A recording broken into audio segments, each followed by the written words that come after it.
And the best critical, appreciative books on Ramakrishna Vivekananda you get in these two volumes, Life of Ramakrishna, Life of Vivekananda. That is the later development. But later on, one more book has come from Isherwood, the English writer in America.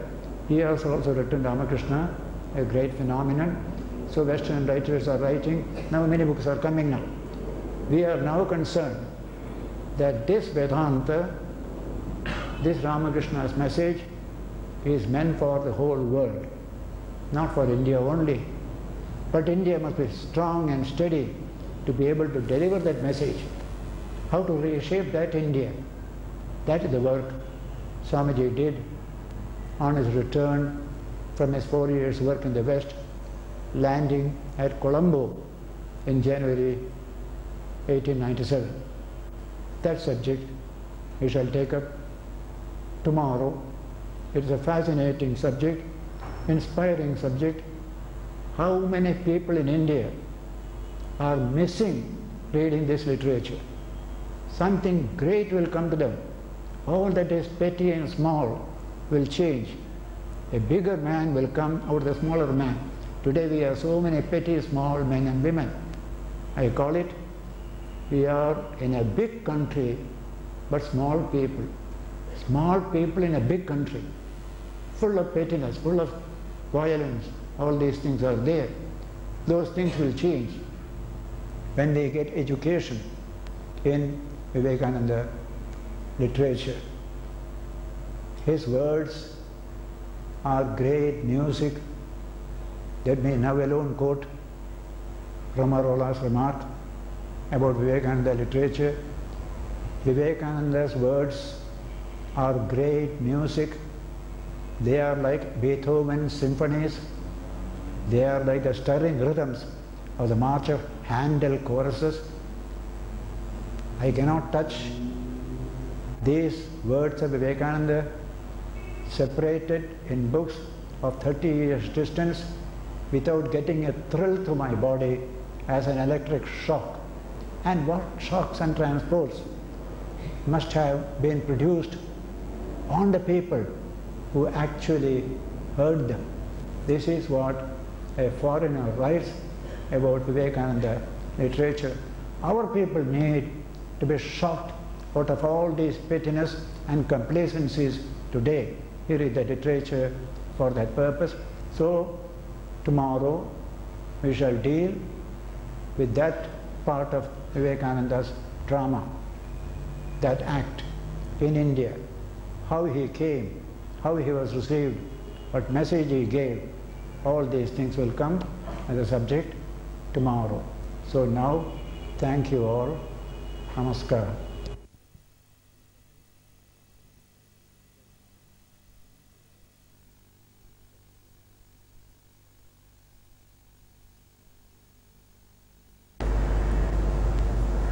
I spoke of Swami Vivekananda's work in the West and introduced his coming back to India in January 1897. But I wish to mention two more personalities who did immense help to Swamiji and to our country. First is Miss Josephine MacLeod, very high-level lady in England, connected with America also, who did immense help to Swamiji's work in his lifetime and thereafter till she passed away in 1949. The second is Mrs. Ole Bull. She was in Cambridge, next to Boston. Her husband was a great violinist of Norway. She did immense services to fulfill Swamiji's work in the West as well as in India. In fact, she is the one who paid money to purchase the land at the Belur Mutt headquarters. Our country was asleep at that time. I am glad to announce that an American sannyasini of the Sharda Mutt, Prabhrajika Prabhuddha Prana, has written a beautiful life of Miss Josephine MacLeod, hardly last year. I couldn't stop reading it. In 2 days I finished the whole book. She is now writing a life of Mrs. Ole Bull also, for which she had been to America, she had been to Norway. That book also will come soon. Apart from this, there are 6 volumes written by an American lady of San Francisco, Mrs. Mary Louise Burke.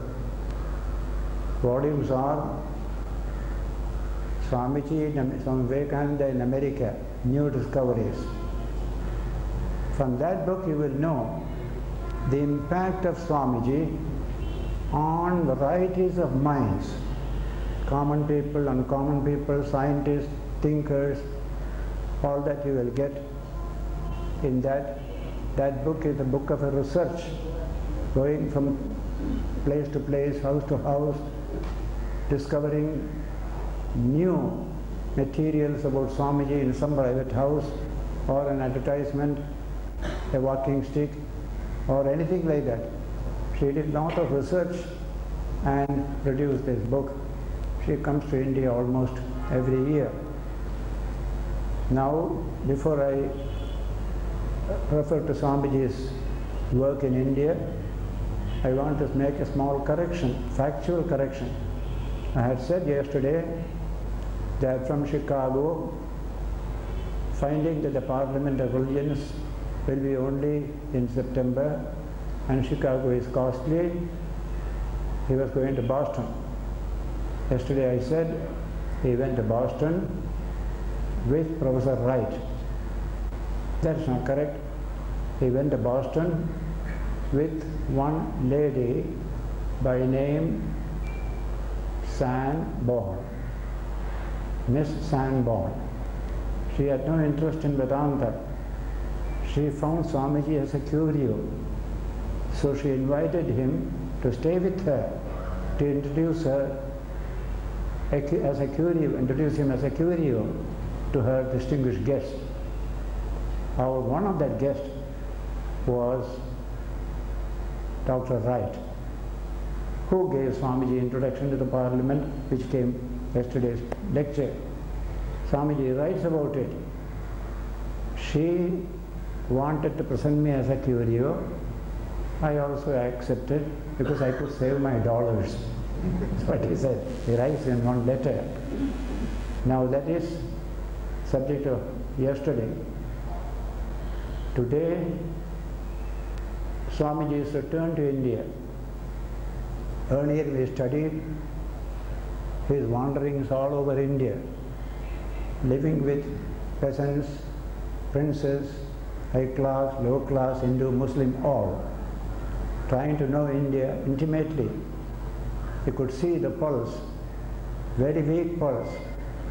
The whole nation is down, asleep as it were, and the upper levels perfectly heartless, absolutely no heart.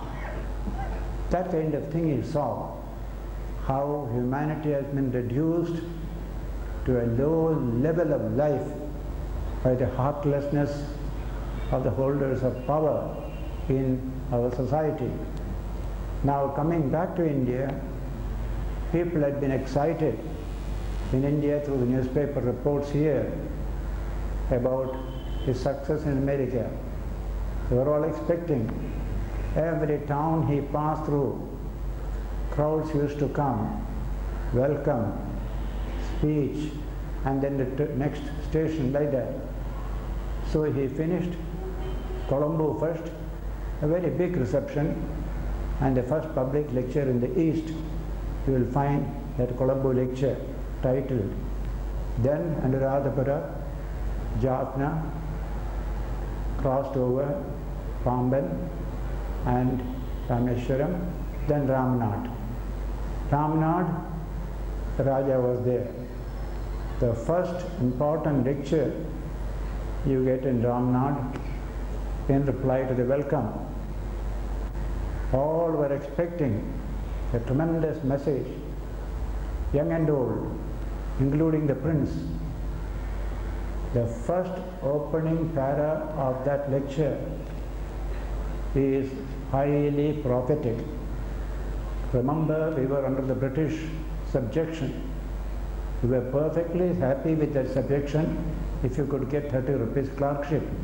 That was our condition at that time. But Swamiji saw that this is only temporary.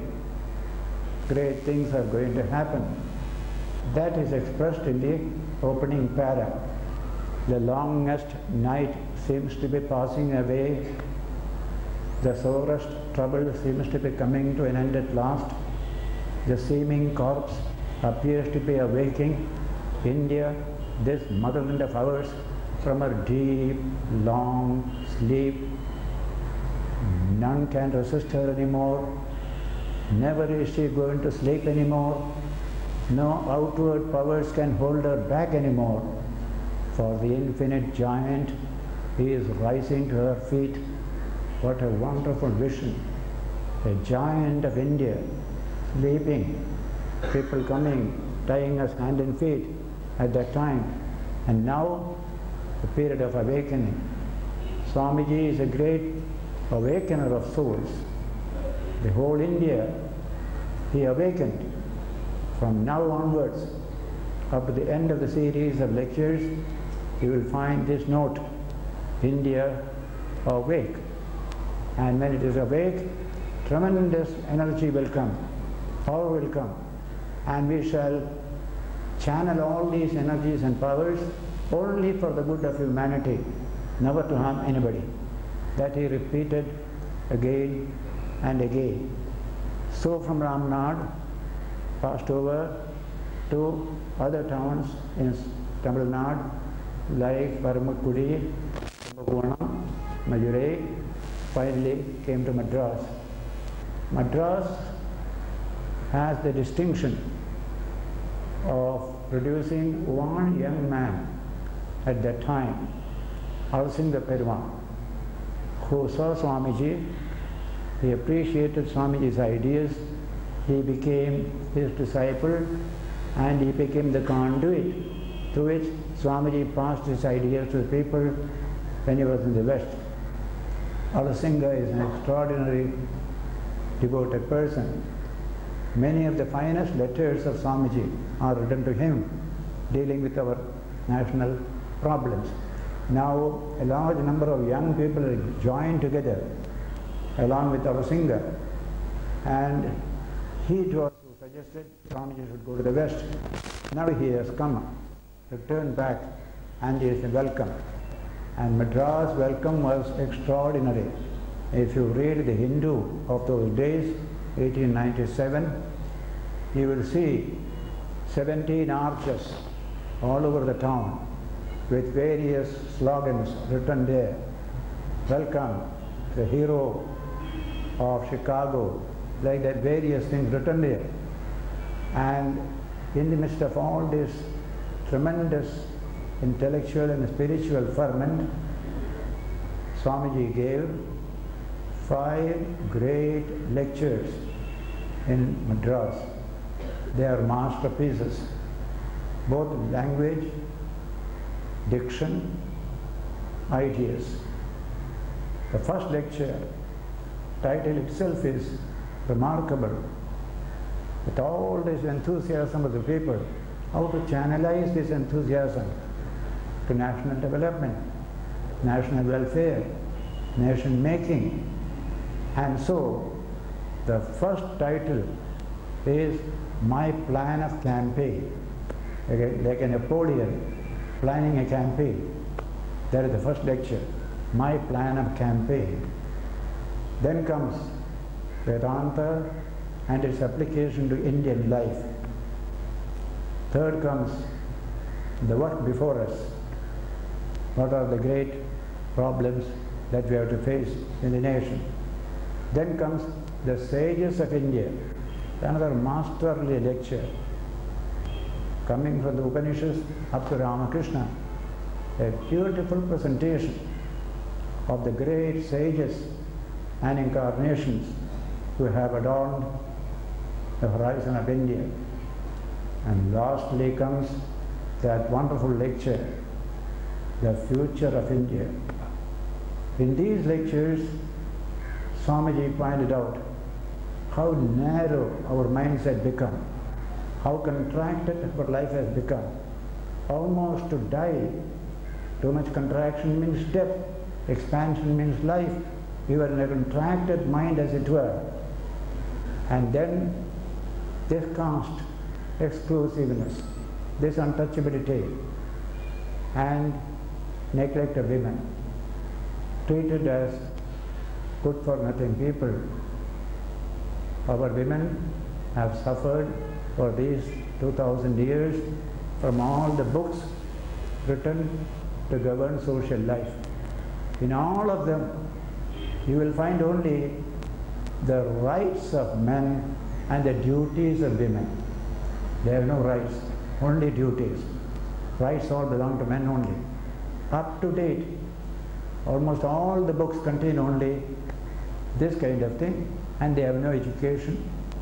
Even a Brahmana's wife cannot utter the word Om.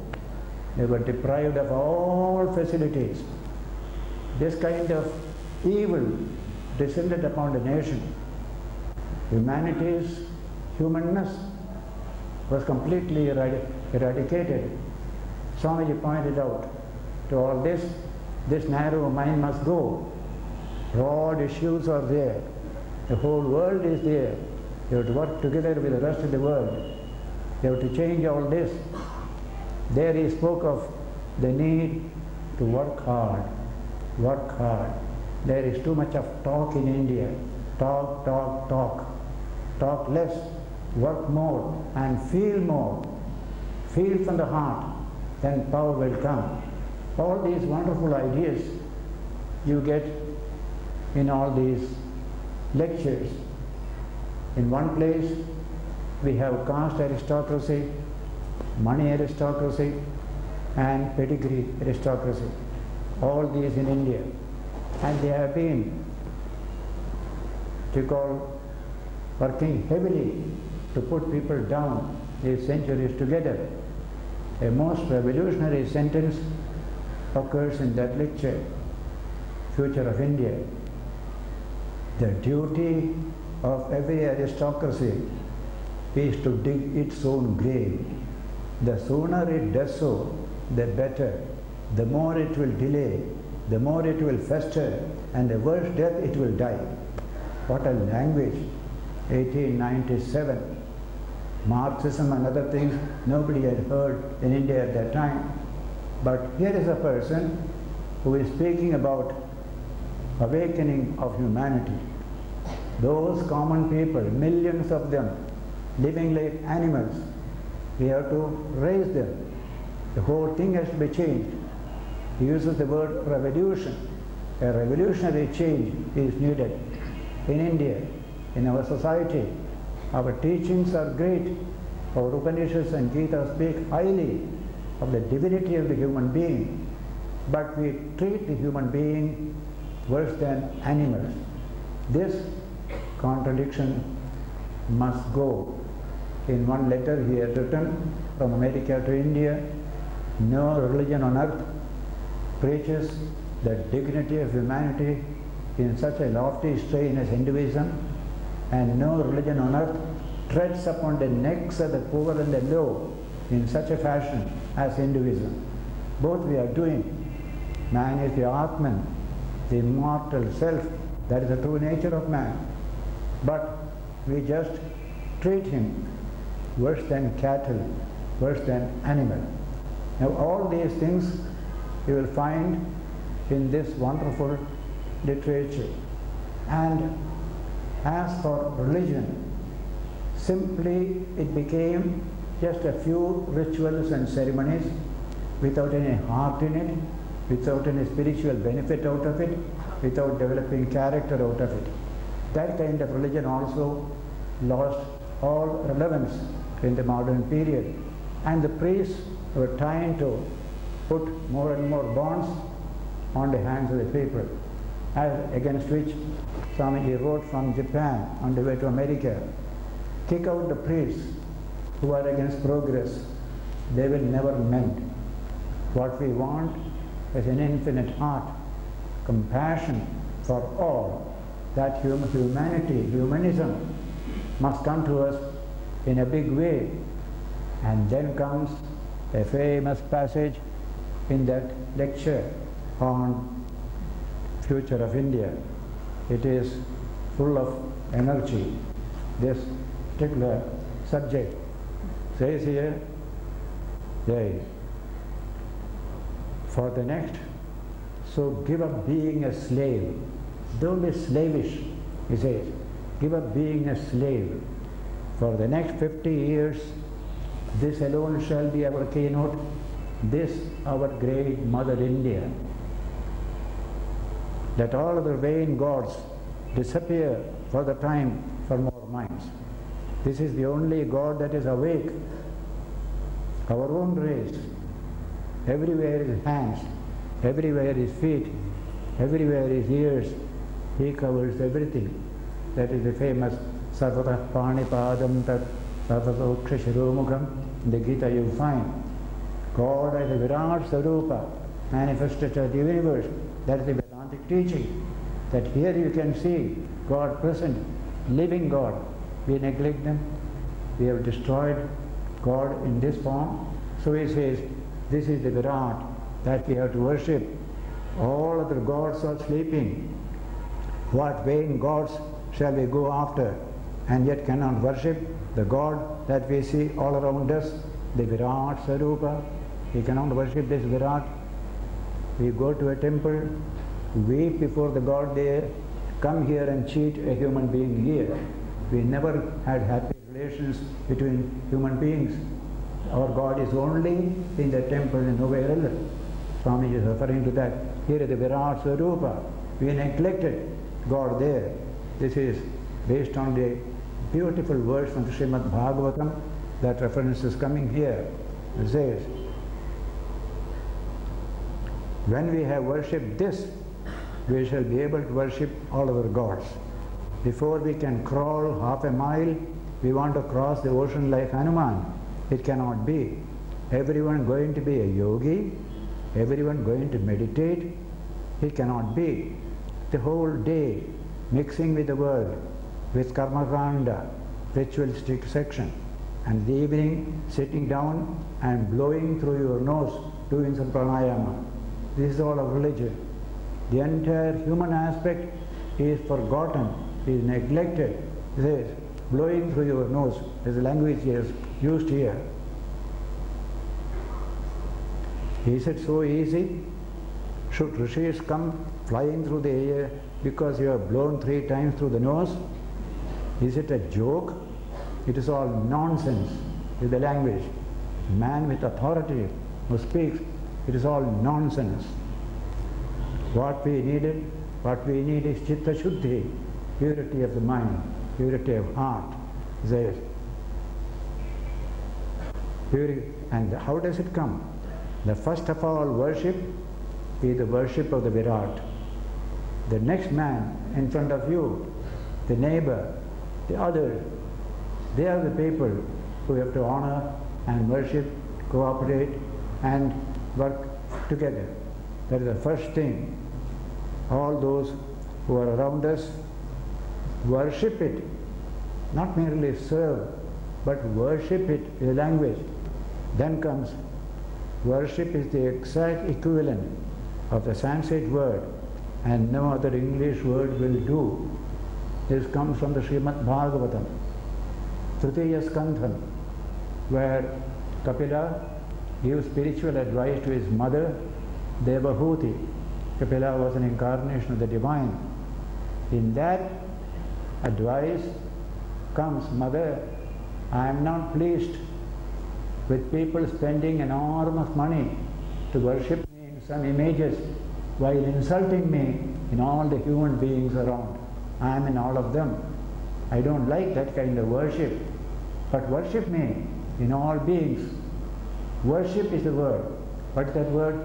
Arhayet, Archayet, Archana, Arhana is called worship. When service is done with reverence, it becomes worship. What a beautiful idea. But how to worship God in man?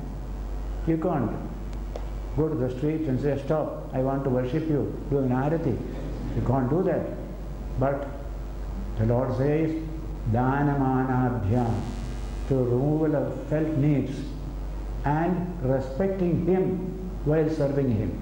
Don't look down upon Him. Dhanamanabhyam. And Maitriya, through friendship. Abhinnena chakshusha, attitude of non-separateness, we are all one, we are all one. With this attitude, worship me in all beings. The word Swamiji said, therefore, is worship, arhayet, archayet, not merely sevayet, seva, only ordinary service. So, worship is the exact equivalent of the Sanskrit word, and no other English word will do. These are all our gods, men and women, our own countrymen, and animals also, all of them. He says, these are to be worshipped, all these around us. Then, these we have to worship instead of being jealous of each other and fighting each other. We are being constantly jealous of each other. Jealousy is the characteristic of a slave. Slaves alone are jealous. Why that man gets better than me? That only slavish minds develop jealousy. So Swamiji has written, jealousy and slavery are the obverse and reverse of the same coin. So give up being a slave. He started this passage. And so here he says, these are the countrymen whom we have to worship, the first gods whom we have to worship instead of being jealous of each other and fighting each other. We are the most litigious people in the whole world. I have traveled around the world. I have never seen so much of litigation as we see in this country. For everything litigation. Because we have no faith in man. Our faith is in that idol in the temple, nowhere else. The whole thing has to change. Swamiji's reference is coming to that particular subject. It is the most terrible karma for which we are suffering, and yet it does not open our eyes. It is time to open our eyes. Now this passage is very famous. This idea of seeing God in every human being, respect and worship and service. The stress is on service with reverence. So that becomes worship, not throwing a paisa like a feudal type of society charity. Go to a temple, after worshipping, you see a poor man there, throw a paisa towards him and you go away. You didn't care for him at all, no respect for him. That is not what we need. We must respect even the poorest of the poor. The divine is there. Today we are in democracy. Everybody has a value, unit value. So Swamiji spoke at that time. This wonderful democracy that is to come later, where we can have that relationship between one human being and the other in a spirit of equality, mutual respect and cooperation. Service is the key word. In one passage he has said, renunciation and service are the twin ideals of India. Intensify her in those channels, the rest will take care of itself. Tyaga, seva. Without a little tyaga, you can't do any seva. If you want to show a man which is that house, you have to go out to the way to show that house. That is sacrifice you have to do. Without a little tyaga, real seva cannot be done. So this tyaga of this little I so that the larger I may manifest. I am one with you. That spiritual development must come to the people concerned. Now these are the various lectures in Madras, very powerful language. Even today when you read, they look so fresh. Jawaharlal Nehru said when he spoke about these lectures, they look so fresh even today. After so many years, that is right. It comes from the mouth of a great sage, of a rishi. And therefore, Swamiji created a tremendous impression in Madras, and later on, through these lectures coming out in book form, inspired many people to join the fight for freedom. Many of the freedom fighters were inspired by Swami Vivekananda. They themselves have said it, and Mahatma Gandhi has said in a speech at Belur Math when he came there, I have not come to preach Satyagraha here. I have come to the place where the great Vivekananda lived. I want to take something of that inspiration, and I want all of you also to take some inspiration from here. I have studied his books carefully. After studying them, my love for India has become thousandfold, is the language. If all of us can develop 1% love for the nation, we can solve our problem. There is no love for the nation at all. Love only for oneself, especially after independence. And therefore, this wonderful idea, literature of strength, literature of man-making and nation-building, as he calls it, this is what you find. And his words against untouchability is tremendous. He spoke of Kerala at that time, where not only untouchability was there, unseeability also was there. Some sections cannot be seen even. If you see them, you must take a bath. That's called unseeability. Swamiji saw this madness and said, the whole Kerala is a madhouse, all lunatics. This language he has used. And today, Kerala is completely free from all types of untouchability.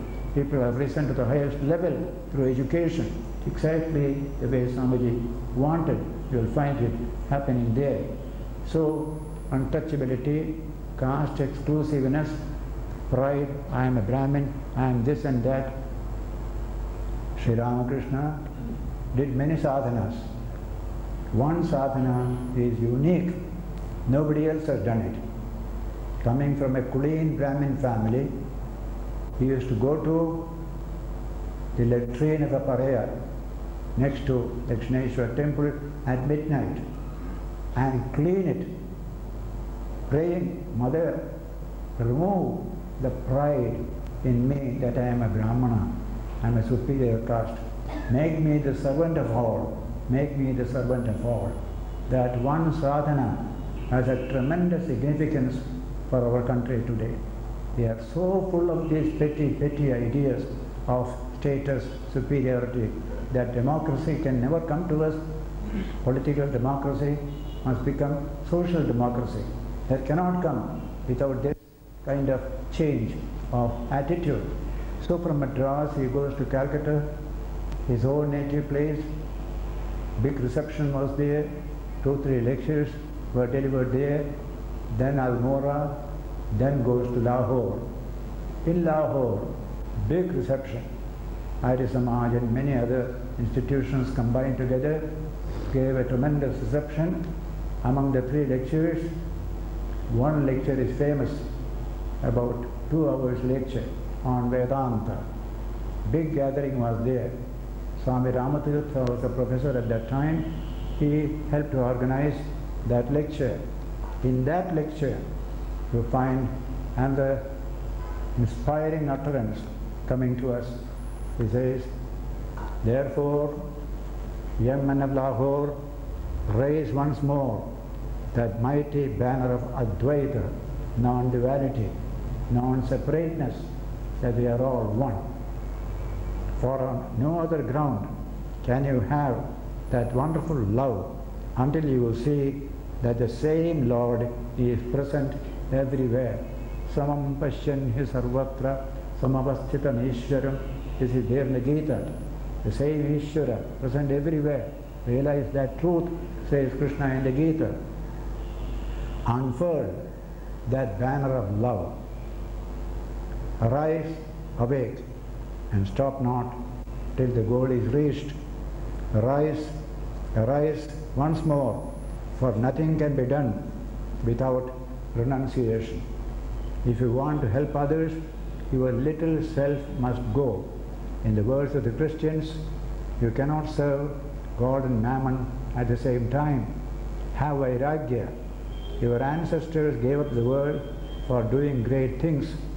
At the present time, there are men who give up the world to help their own salvation. Throw away everything, even your own salvation, and go and help others. You are always talking bold words, but here is practical Vedanta before you. Give up this little life of yours. What matters it if you die of starvation, you and I, and thousands like us? So long as this nation lives, the nation is sinking. The curse of unnumbered millions is on our heads. Those to whom we have been giving ditch water to drink, when they have been dying of thirst, while the perennial river of water was flowing past. See that unnumbered millions. The unnumbered millions whom we have allowed to starve in the sight of plenty. The unnumbered millions to whom we have talked of Advaita and who we have hated with all our strength. The unnumbered millions for whom we have invented the doctrine of Lokachara. This untouchability is a Lokachara, we must observe it. That's how we justify it, Lokachara. To whom we have talked theoretically that we are all the same and are all one with the same Lord, without even an ounce of practice. Yet, my friends, it must be only in the mind, never in practice. If you ask Pandits, if you ask priests, this is the language they will tell you. Keep Advaita in your mind. Don't practice it. You make distinctions. That must remain. Swamiji is referring to that. Wipe off this blot. That's the language. Wipe off this blot. Arise and awake. What matters it if this little life goes? Everyone has to die. The saint or the sinner, the rich or the poor. Body never remains for anyone. Arise and awake and be perfectly sincere. Our insincerity in India is awful, even today, 1992, Swamiji's time also. Insincerity, absolutely awful it is. What we want is character, that steadiness and character that make a man cling on to a thing like grim death. Tremendous power of conviction. Then we can change this world.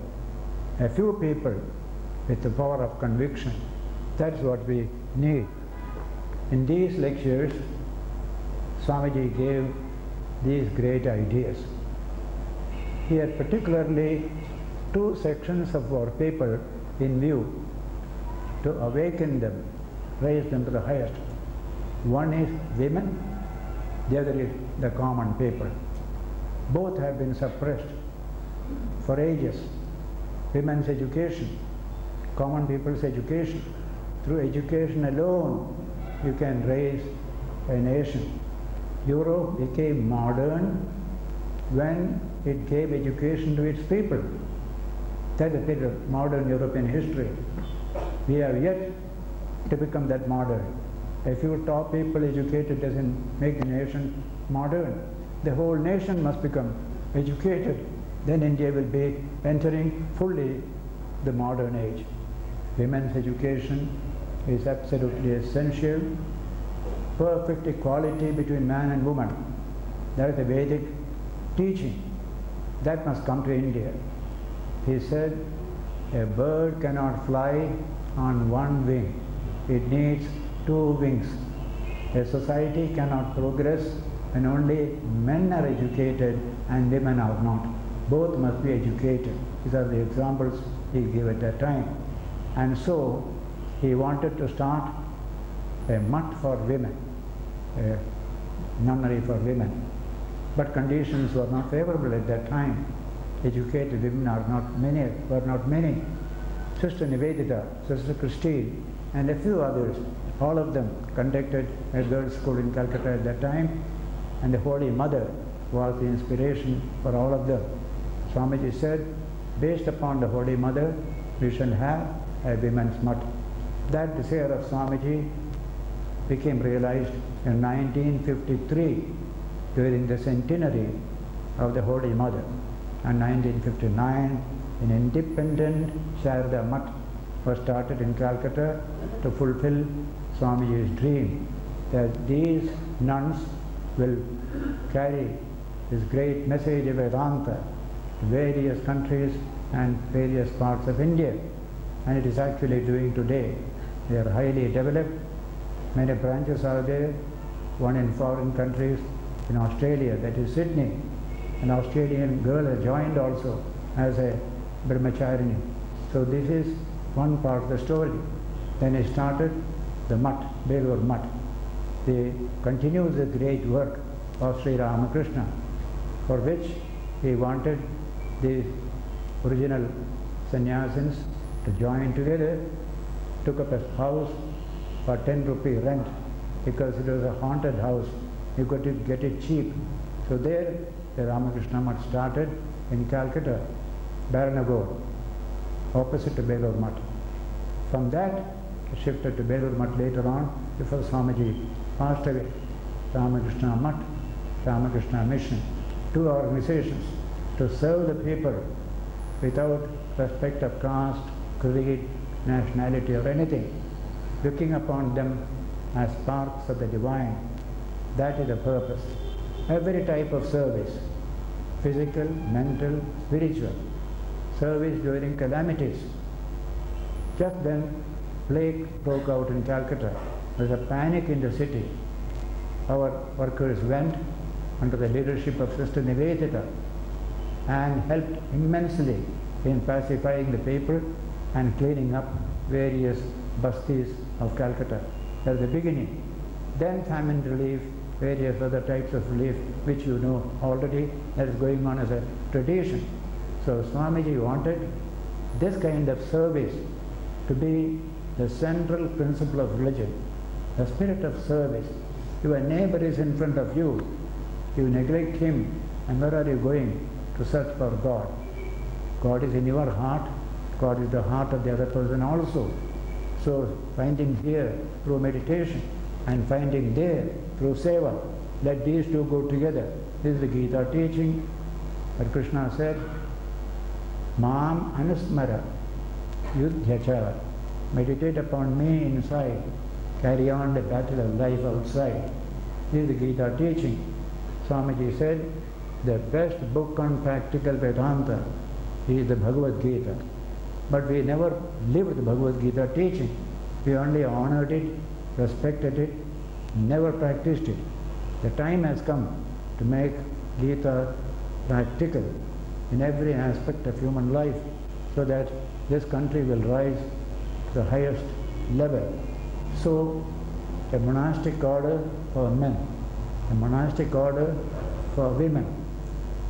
And Swamiji especially said that women's monastic order will be independent of the men's monastic order.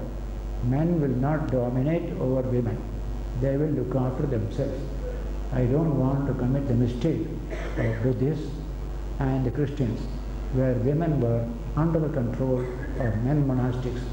So today they are perfectly independent, developing in their own way. So this is Swamiji's life work. Already 1897 he landed in India. Only 5 years life was left. 1902 he passed away. But within that time he went to the West a second visit, visited also Mayavati, that ashrama in the Himalayas, conducted by the Saviors, Mr. and Mrs. Savior, and Swamiji's whom he had sent there. Now the last days have come. Swamiji's last day is wonderful. He took a long walk, sat 3 hours in meditation in the temple, took a class for the brahmacharis and sadhus there, and by evening he went to his room, just sat in meditation. After some time, he just lay down. A young disciple was nearby. After a few minutes, Swamiji is gone. Swami Vivekananda passed away. It is a tremendous event. Newspapers and all are full of this story. Sister Nivedita came from Calcutta, sat at the feet, weeping. This is the story of Vivekananda. He said, I may die, but I will continue to work till humanity will realize that it is one with God. I shall continue to work through various agencies. Vivekananda will continue to work. That is the spirit of Swami Vivekananda. Arise, awake, and stop not till the goal is reached. One special thing he has told us. We have conducted our society based upon our smritis. Our smritis are full of discrimination against untouchables, against women, all such. Smritis cannot survive today. They cannot guide our life. Our constitution today denies many of the prescriptions of the smritis. So we should build India on our Shruti. Shruti is the Upanishad, the Vedanta. That is full of the spirit of freedom, equality and dignity of the human personality, equality of men and women. That is what Shruti means, all the Upanishad. He wanted our people to study the Upanishads, study the Gita, the best commentary on the Upanishad, and create a new India, Indian society based upon the Vedanta, this Advaita Vedanta. We are all essentially one. We are one with the whole world outside, not only within the nation, but also internationally as well. That is the charge he has given to us, to develop each one, inspiring oneself with his own life and Ramakrishna's life and Holy Mother's life. They have all got one common characteristic, a big mother heart, full of love and compassion. Mother heart is a beautiful idea. A woman has a heart, generally compassionate, loving. She can also deliver a baby, but a man cannot deliver a baby. But man also has a mother heart. Mother heart is common to men and women. We suffered in India because this mother heart became dried up. Even our women's heart became dried up. Women have suffered more from women than from men. Remember that. Today we need to open up that mother heart of compassion, of love, the humanistic impulse, through which will come the spirit of service, elevating all humanity. This is needed all over the world, not only here. So this Advaita is preaching this type of divine humanism in the West, and it preaches that here along with various service activities as well. This is Swami Vivekananda. At the age of 39, he passed away. At the age of 29, he went to America. Only 10 years, 9 to 10 years of life, he shook up our country and the Western world as well. What a tremendous achievement for any human being. There is a wonderful shloka in the Mahabharata where the mother, Queen Mother, tells her princely son, who became depressed due to defeat in a battle. After so many persuasions, he did not become alert. And the Queen Mother said, Vidula, her name is Vidula. Vidula said, Muhurtam jveritam shreyo nato dhumaitam chiram. It is better to flame forth for one instant than smoke away for ages. What a beautiful idea. Smoking for ages, what fun is there? Just flame forth and disappear. Muhurtam jveritam shreyo nato dhumaitam chiram. That is Vivekananda. That is Shankaracharya. Short life, intense, and it created a new awareness among the people in both in East and West. Swamiji's message is spreading fast all over the world by itself, through books, through various correspondences. People come in touch, and it goes on because it is so modern, it is so scientific. The Upanishads are close to science.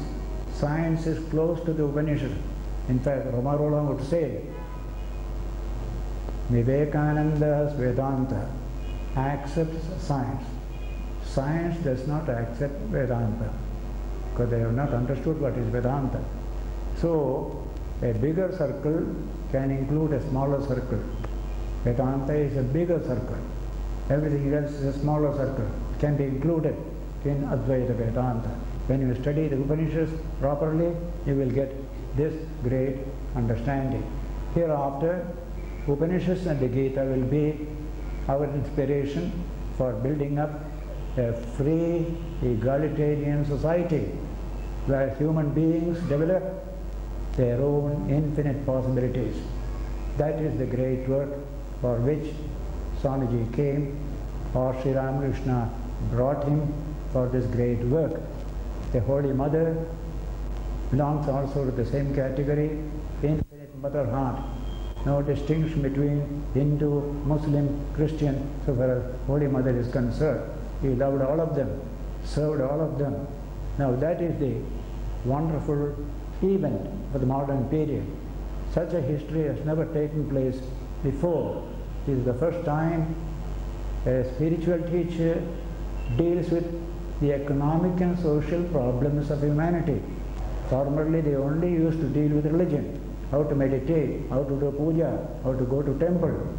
Here is a teacher who deals with economics and politics and society, all that is needed for human development through a complete philosophy of life.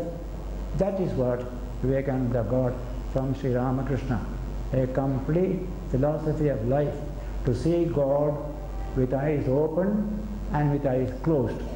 God is here as well as there. Everywhere He is there. This is full philosophy. That is the basis of the Bhagavad Gita, and Bhagavad Gita is the essence of all the Upanishads according to Shankaracharya. Samasta Vedartha Sara Sangraha Bhutam, Bhagavad Gita. Here is a wonderful phenomenon that has taken place in our time. We are all living in that time.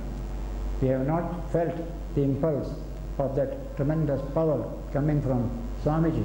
Those who feel it, they will become great workers. They will become original, creative men and women. We have that inspiration in this country. No other country has a leadership of this type as we have in Ramakrishna and Vivekananda. We have to use that leadership, then our work will be done. A new India will arise, and the future India is going to be brighter than all the past Indias according to Swami Vivekananda. This is the subject which we study at this time when we are celebrating the centenary of Swamiji's wanderings all over India, and next year appearing at the Parliament of Religions also. As I said yesterday, Swamiji is what you call Parivrajaka life is being repeated by Kanyakumari Kendra. They have reached from Calcutta through various places up to Gujarat now. They will reach in Bombay on 20th September. 20th to 27th they will be in Bombay, take part in all their activities, awaken the people. National awakening must come through that. This is they have requested me to announce to you the Kanyakumari people. Kanyakumari Kendra contains Swamiji's statue on that rock on which he meditated on this very subject, and they are doing wonderful work. They have got a group of dedicated workers, Jeevan Bratis, and they work in the field of education, integrated rural development, etc., in many parts of India. Yes, beginning, graduates come and join them, men and women, all. That is Kanyakumari Kendra. This is Ramakrishna Mata Mission, the other is Sharda Mata Mission. Three important institutions working out Swami Vivekananda's ideas in the best manner possible. My thanks to all of you. I take leave tomorrow to Bangalore, Mysore, Calcutta. Namaskar.